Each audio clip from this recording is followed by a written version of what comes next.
Desde el inicio de los tiempos, el ser humano ha querido perdurar en la historia, ilustrando o grabando hechos de su vida diaria o simplemente dejando escrito que estuvimos acá. El tema acá es que queremos ser vistos. Hola, mi nombre es Mafe, soy animadora digital y bienvenidos a Frame by Frame, un espacio de investigación, opinión y descarga emocional. Todos los humanos tenemos la necesidad de comunicar. Desde que entras a alguna carrera de la escuela de comunicación se te dice que la historia empezó a partir de la escritura. Pero eso es la historia. Los humanos llevamos comunicándonos desde hace millones de años. Pero comunicarse para canjear unas vacas por un kilo de maíz es una cosa completamente distinta a crear una historia para entretener a tus reyes porque eres el bufón del pueblo. Okay, that's enough. Oh no. La comunicación y la creatividad van muy de la mano, pero no toda comunicación empieza acá o acá, sino que empieza acá. En una era prehistórica, cuando el lenguaje no era lo suficientemente sofisticado como para decir érase una vez, podíamos simplemente señalar la acción o dibujarla para entendernos mejor. Sí, dibujos que contaban una historia. Y el ser humano, como no puede quedarse tranquilo, dijo, ¿y si hago que esto se mueva? A medida que pasó el tiempo y que el ser humano se fue desarrollando en distintas áreas como la física, la matemática, la química y, cómo no decirlo, el arte, alrededor de 1830, en París, un médico británico llamado John Ayrton, sí, como Ayrton Senna, creó un experimento que prometía explicar la permanencia visual. O sea que al mostrarle cierta cantidad de imágenes al cerebro, éstas se unirían en una sola. Así es como nace el taumatropo. Tauma, que significa maravilla, y tropo, que gira. Sí, es exactamente lo mismo que nos hicieron hacer a todos en primaria. Un círculo de papel, una jaula, un pájaro, cuerdas y un abrehuecos o como sea que se le llame a esto en tu país. Y listo, tienes tu primera ilusión óptica.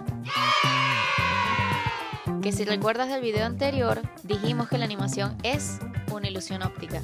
Al igual que este experimento probaba esta teoría, nació el fenaquistiscopio, que consistía en un círculo de papel en el cual había un mismo objeto en distintas poses que mientras giraba se movía. Y luego, si juntamos estos dos y le ponemos esteroides, nace el zootropo, otro instrumento más que prueba lo mismo.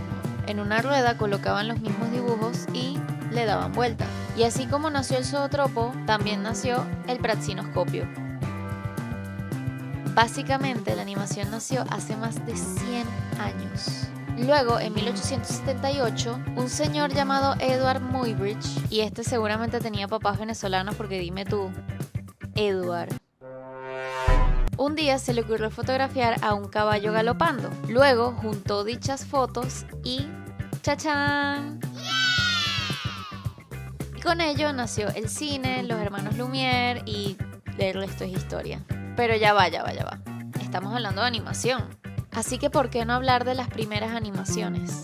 Década de los 1900 a 1920. En 1908, en Francia, un caricaturista llamado Émile Cohl creó Fantasmagorie, la primera animación. Consistía en un corto animado dibujado a mano, o sea, dibujo por dibujo, movimiento por movimiento. Su estilo fluido y género surrealista marcó un hito en el arte, dando comienzo a una nueva forma de contar historias. Por otro lado, en Estados Unidos, un señor llamado Winsor McCay, caricaturista también, lanzó en 1914 Gertie the Dinosaur, quien por primera vez nos presenta un personaje innovador.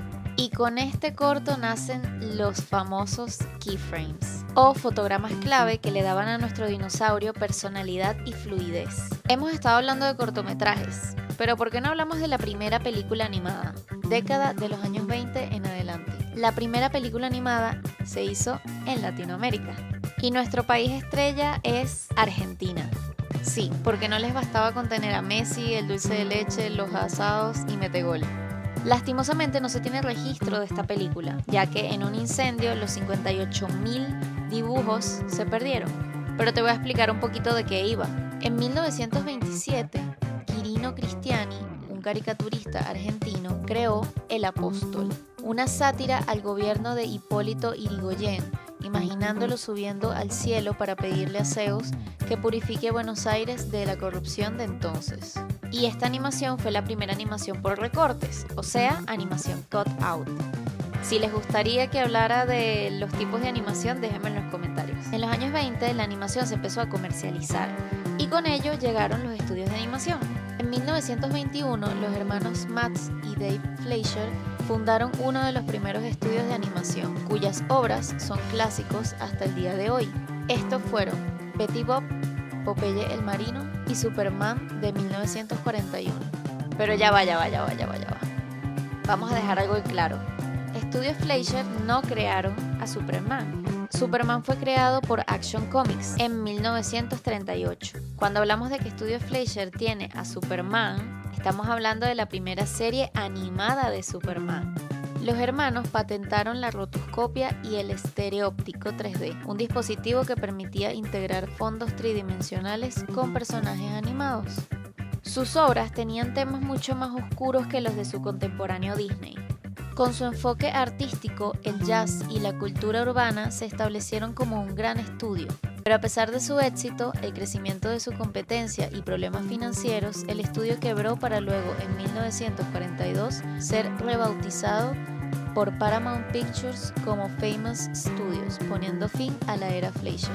En esta misma época y contemporáneo a los hermanos Fleischer, un 16 de octubre de 1923 nace de los hermanos Walt y Roy Disney The Walt Disney Company, un pequeño estudio de animación que se convertiría en la imagen que se nos viene a la mente cuando hablamos de animación. La primera producción de Disney fue una llamada Alice Comedies en 1924, seguido por Oswald en 1927, de quienes luego perderían los derechos.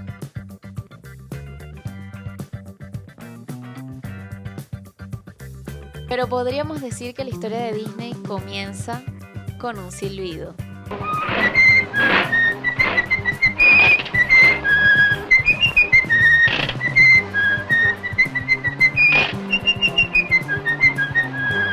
Fueron pioneros en integrar el proceso Technicolor en Flowers and Trees en 1937, obra con la cual se ganaron un Oscar a Mejor Corto Animado.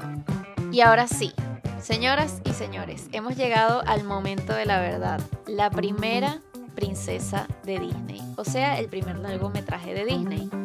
Hay muchas teorías que dicen que fue una o fue la otra, pero en realidad la primera princesa de Disney fue Blancanieves.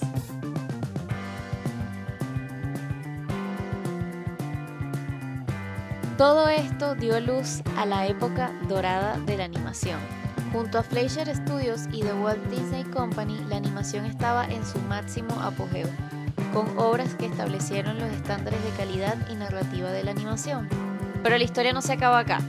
El video sí, pero la historia no. Los invito a ver el siguiente video, donde hablaremos de la era digital de la animación y este nuevo boom de la animación que estamos viendo hoy en día. No te olvides de suscribirte, comentar y darle like a este video. Sin nada más que decir, muchas gracias por quedarte hasta el último frame.